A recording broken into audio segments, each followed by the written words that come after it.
আসসালামু আলাইকুম প্রিয় শিক্ষার্থী, আজকের এই পর্বে আমরা চতুর্থ অধ্যায় চট্টগ্রাম বোর্ড 2025 কোশ্চেন নিয়ে আলোচনা করব। তো আমরা দেখি প্রথমে উদ্দীপক কি আছে। আচ্ছা দেখো, দৃশ্যকল্প, দুইটা দৃশ্যকল্প দেওয়া আছে। কয়টা? দুইটা দৃশ্যকল্প। একটা হচ্ছে যে দেখো এখানে কম্পন অনুভূত হচ্ছে। কি এখানে কম্পন অনুভূত হচ্ছে? তো এটা হচ্ছে কি কেন্দ্র। দেখো এটা কেন্দ্র, এখান থেকে ভূমিকম্প হয়ে এদিকে ছড়িয়ে গেছে। এরপরে দুইটা প্লেটের কথা বলা হচ্ছে। এখানে একটা বার্মিজ প্লেট আর একটা হচ্ছে কি ইন্ডিয়ান প্লেট। তো দেখো এই প্লেটের সংঘর্ষের ফলে কি হয়? ভূমিকম্পের সৃষ্টি হয়। ক নম্বর প্রশ্নটা হচ্ছে কালবৈশাখী কি? খ নম্বর বাংলাদেশের জলবায়ুতে মৌসুমী বায়ুর প্রভাব বর্ণনা করো। এরপর গ নম্বর বলতেছে দৃশ্যকল্প 1 এবং 2 সম্পর্কে ব্যাখ্যা করো। আচ্ছা দৃশ্যকল্প 1 এবং কি 2 সম্পর্কে কি বলতেছে? ব্যাখ্যা করতে বলতেছে। এবং বলতেছে যে দৃশ্যকল্প 2 বাংলাদেশকে কোন বিষয়ে সতর্ক করেছে, এ বিষয়ে তোমার এ বিষয়ে বাংলাদেশের প্রস্তুতি মূল্যায়ন করো। এন্ড দেখো দৃশ্যকল্প যে 2, এই দুইটা দৃশ্যকল্প, 2 নম্বর দৃশ্যকল্পে বাংলাদেশে কি সতর্ক করেছে। এখন দেখো এই ইন্ডিয়ান প্লেট আর বার্মিজ প্লেটের সংযোগস্থলে বাংলাদেশের অবস্থান। এখন পরবর্তীতে আমরা দেখব যে এটা আমাদের কিভাবে সতর্ক করেছে। বলতেছে দেখো ক নম্বর কোশ্চেনটা যে গ্রীষ্মকালে বাংলাদেশ ও ভারতের পশ্চিমবঙ্গ অঞ্চলে কি বলতেছে যে কালবৈশাখী কাকে বলে। বলতেছে গ্রীষ্মকালে বাংলাদেশ ও ভারতের পশ্চিমবঙ্গ অঞ্চলে বিকেল বা সন্ধ্যার দিকে। কোন সময়? বিকেল বা সন্ধ্যার দিকে। দেখো পশ্চিম, উত্তর পশ্চিম, কোন দিক থেকে? উত্তর পশ্চিম দিক হতে। এই উত্তর পশ্চিম দিক হতে যে ঘূর্ণিঝড় বা ক্ষণস্থায়ী ঝড়ো হাওয়া প্রবাহিত হয় তাকে মূলত কালবৈশাখী ঝড় বলা হয়। তো এই কালবৈশাখী ঝড়টা মূলত বৈশাখ মাসে হয়ে থাকে। এরপর খ নম্বর কোশ্চেনটা যে বাংলাদেশের জলবায়ুতে মূলত মৌসুমী বায়ু দ্বারা প্রবাহিত। এখন দেখো মৌসুমী বায়ু দ্বারা প্রবাহিত, এখন মৌসুমী বায়ু বলতে কি বোঝায় বুঝতে হবে। মৌসুমী বায়ু বলতে বোঝাইতেছে যে বাংলাদেশে দেখো যে বিভিন্ন ঋতুতে, কি বললাম যে 6টা ঋতু আছে, 6টা ঋতুতে বিভিন্ন দিক থেকে যে হাওয়াটা বয়ে আসে, বিভিন্ন দিক থেকে যে হাওয়া বয়ে আসে, এই যে হাওয়াটাকে আমরা বলতেছি কি মৌসুমী বায়ু। এখন দেখো যে গ্রীষ্মকালে একদিক থেকে মৌসুমী বায়ু বয়ে আসে, আবার শীত মৌসুমে দেখো শীত মৌসুমে কি উত্তর পশ্চিম যে বায়ুটা আসে সেখানে, তার ফলে আমাদের কি শীত আসে। তো এখন কি বিভিন্ন দিক থেকে বিভিন্ন ঋতুতে যে হাওয়া বয় তাকে আমরা বলতেছি কি মৌসুমী বায়ু। এখন বলতেছে এই মৌসুমী বায়ুর ফলে দেশে প্রচুর বৃষ্টিপাত হয়। কি হয়? গ্রীষ্মে দেখো গ্রীষ্মকালে অথবা বর্ষা ঋতুতে কি প্রচুর বৃষ্টিপাত হয়, যা কৃষিকাজের জন্য অত্যন্ত প্রয়োজনীয়। ধান, পাট সহ বিভিন্ন ফসল উৎপাদনের জন্য সুনির্দিষ্ট তাপমাত্রা ও পর্যাপ্ত বৃষ্টিপাত দরকার হয়, যা মৌসুমী বায়ু নিশ্চিত করে।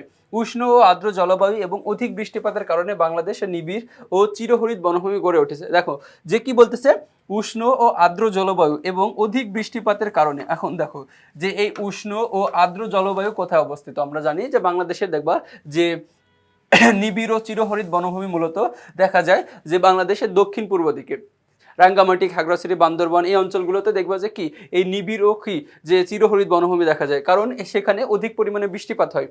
বলতেছে ফলে দেখো বর্ষাকালে নদ নদীগুলো পানিতে কি ভরে ওঠে, ফলে মাছের উৎপাদন বৃদ্ধি পায়। পাশাপাশি এই বায়ুর প্রভাবে ভূগর্ভস্থ পানির স্তর সমৃদ্ধ হয় এবং দেশের প্রাকৃতিক পরিবেশ কি ভারসাম্য বজায় থাকে। তো এটা হচ্ছে কি আমাদের কি মূলত একটা আনসার। এরপরে গ নম্বর কোশ্চেনটা দেখি। আচ্ছা গ নম্বর বলতেছে যে উদ্দীপকের দৃশ্যকল্প 1 ভূমিকম্পের তরঙ্গ এবং দৃশ্যকল্প 2 কি বলতেছে যে ভূমিকম্পের অন্যতম প্রধান কারণ হিসেবে টেকটনিক প্লেটের অবস্থানকে নির্দেশ করেছে। তো আমরা দেখলাম যে কি যে দৃশ্যকল্প 1 কি আছে এবং দৃশ্যকল্প 2 কি আছে। তো দৃশ্যকল্প 1 একটি তরঙ্গ চিত্র ও বৃত্তাকার কম্পন দেখানো হয়েছে। এটি মূলত ভূমিকম্পের উপকেন্দ্র থেকে ছড়িয়ে পড়া তরঙ্গকে নির্দেশ করেছে। কি বলতেছে? এটি মূলত ভূমিকম্পের উপকেন্দ্র থেকে ছড়িয়ে পড়া তরঙ্গকে নির্দেশ করেছে। দেখো সিসমোগ্রাফ যন্ত্রের সাহায্যে এই তরঙ্গগুলো রেকর্ড করে ভূমিকম্পের তীব্রতা পরিমাপ করা যায়। কি সিসমোগ্রাফ যন্ত্রের সাহায্যে এই তরঙ্গগুলো রেকর্ড করা হয় এবং কি ভূমিকম্পের তীব্রতা মাপা যায়। এখন দেখো কত মাত্রার যে ভূমিকম্প হয়েছে সেটা হচ্ছে কি মাপা যায়। বলতেছে ভূ অভ্যন্তরে শিলাচ্যুতির ফলে সৃষ্ট তরঙ্গ যখন পৃষ্ঠে পৌঁছায় তখন এই কম্পন অনুভূত হয়। তো আমরা বললাম যে কি যে এখানে মূলত হচ্ছে এটা ভূ অভ্যন্তরের একটা চিত্র, যে এইটা হচ্ছে কি কেন্দ্র, ঠিক আছে। তো এই কেন্দ্র থেকে মনে করতো একটা ভূমিকম্প সৃষ্টি হলো, তারপরে আস্তে আস্তে এটা এই উপকেন্দ্র, এটাকে আমরা বলতেছি কি উপকেন্দ্র। তো এই উপকেন্দ্র আসার পরে চারিদিকে ছড়িয়ে পড়ে। তো দেখো এইভাবে একটা কি ভূমিকম্প সৃষ্টি হয়। তো বলতেছে ভূ অভ্যন্তরে শিলাচ্যুতির ফলে সৃষ্ট তরঙ্গ যখন কি যে পৃষ্ঠে পৌঁছায় তখন তা এই কম্পন কি অনুভূত হয়। আর দৃশ্যকল্প 2 কি বোঝানো হয়েছে?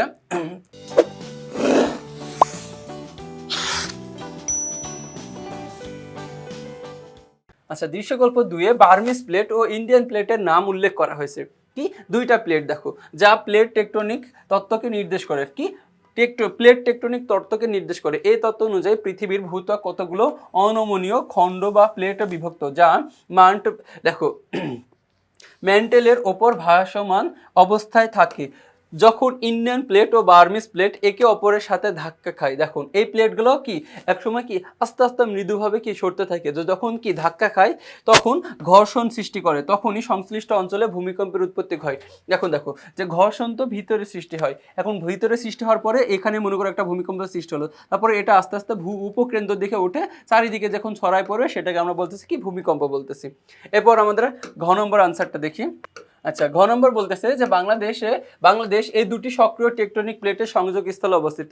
বাংলাদেশ মূলত দেখো যে ইন্ডিয়ান প্লেট এবং বার্মিস প্লেটের সংযোগ স্থলে অবস্থিত। তো প্লেটগুলোর সামান্য বিচ্যুতি বা নড়াচড়া বড় ধরনের ভূমিকম্প সৃষ্টি করতে পারে। এখন কি মনে করো তো এটা হচ্ছে একটা প্লেট আর আরেকটা হচ্ছে এটা একটা প্লেট। তো এই প্লেটটা মনে করো যে এই দিক থেকে আসতে অনেক বছর আগে এমন ছিল, এখান থেকে আস্তে আস্তে এদিকে সরে আসছে। তো এইটাও প্লেটটা এখানে অবস্থিত। এখন এদের মধ্যে যখন কি ছোট্ট আকারে একটা সংঘর্ষও ঘটে, মনে করো যে এই প্লেটটা হালকা এদিকে একটা সরে আসছে আর এই প্লেটটা হালকা এদিকে সরে যায়, তো সরে যাওয়ার ফলে এখানে কি একটা ভাঁজের সৃষ্টি হয়। এই ভাঁজের ফলে তো এখন যখন ভাঁজ সৃষ্টি হয় তখন দেখবো যে এখানে কি বড় ধরনের পাহাড় পর্বত গড়ে ওঠে, যে মনে হচ্ছে কি হিমালয় পর্বতমালা। তো এভাবে গড়ে উঠেছে, যেমন ইন্ডিয়ান প্লেটটা এই যে বহু বছর আগে এদিকে ছিল, এখান থেকে এদিকে সরে আসার পরে এখানে এসেছে। তো বাংলাদেশের অবস্থান হচ্ছে কি এই সংযোগ স্থলে, এখানে তো সংযোগ স্থলে তো সামান্য নড়াচড়ার কারণে বাংলাদেশে হচ্ছে কি একটা বড় ধরনের ভূমিকম্প সৃষ্টি হতে পারে। বলতেছে যেমন 1887 সালে ভূমিকম্পের ব্রহ্মপুত্রের নদের গতিপথ পরিবর্তিত হয়ে যমুনা নদী সৃষ্টি হয়েছিল। তো দেখো আগে এই নদীটা এই ব্রহ্মপুত্র নদ একক একটা নদ ছিল। তো পরবর্তীতে এই 1887 সালে বাংলাদেশের ইতিহাসে সবচেয়ে বড় একটা কি ভূমিকম্প অনুষ্ঠিত হয়েছিল। তো এই ভূমিকম্পে কি হয়, ব্রহ্মপুত্রের গতিপথ পরিবর্তিত হয়ে দুটো স্রোতধারা সৃষ্টি হয়, একটা নতুন হচ্ছে কি যমুনা আর একটা হচ্ছে কি পুরাতন ব্রহ্মপুত্র। এছাড়াও তিস্তা নদীর পানি এবং 1887 সালে বন্যা এবং ভূমিকম্পের প্রভাবে গতিপথ পরিবর্তন করে ব্রহ্মপুত্রের পরিত্যক্ত পথে প্রবাহিত হতে শুরু করে।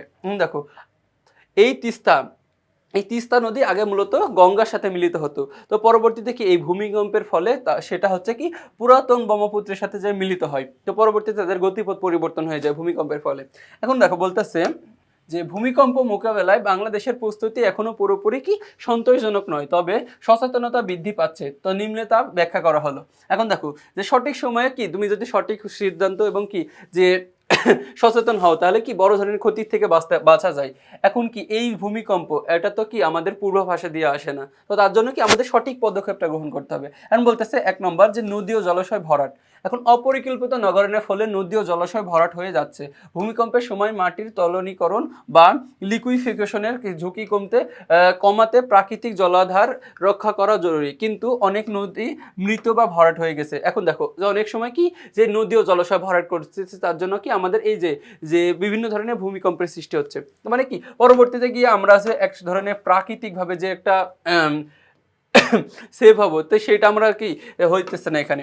এরপরে বলতেছে 2 নম্বরটা দেখো অবকাঠামো, যে নিয়ম না মেনে নদী বা জলাশয়ের ওপর ব্রিজ, কালভার্ট এবং কি বাঁধ নির্মাণ করা হচ্ছে, যা দুর্যোগের ঝুঁকি বাড়ায়। আচ্ছা, ভূমিকম্প সহনশীল অবকাঠামো নির্মাণে আরো কি কঠোর হওয়া প্রয়োজন। এখন দেখো যে এমন ধরনের কি ভূমিকম্প সহনশীল কি অবকাঠামো নির্মাণ করতে হবে। এখন বর্তমানে যে বাড়িগুলো তৈরি করা হচ্ছে সেগুলো প্রত্যেকটা কি বিল্ডিং কোড অনুযায়ী বাড়ি তৈরি করা উচিত। এখন দেখো বিল্ডিং কোড অনুযায়ী যদি বাড়ি না তৈরি করো তো ভূমিকম্পে যে ছোট্ট একটা ভূমিকম্পে সেই কি বিল্ডিং ধসে পড়ে যাবে। তার জন্য আমাদের কি উচিত যে কঠোর দেখো যে অবকাঠামো নির্মাণে আরো কঠোর হওয়া উচিত এবং কি বিল্ডিং কোড অনুযায়ী কি যে আমাদের কি এই অবকাঠামো নির্মাণ করা উচিত। 3 নম্বর হচ্ছে কি সচেতনা।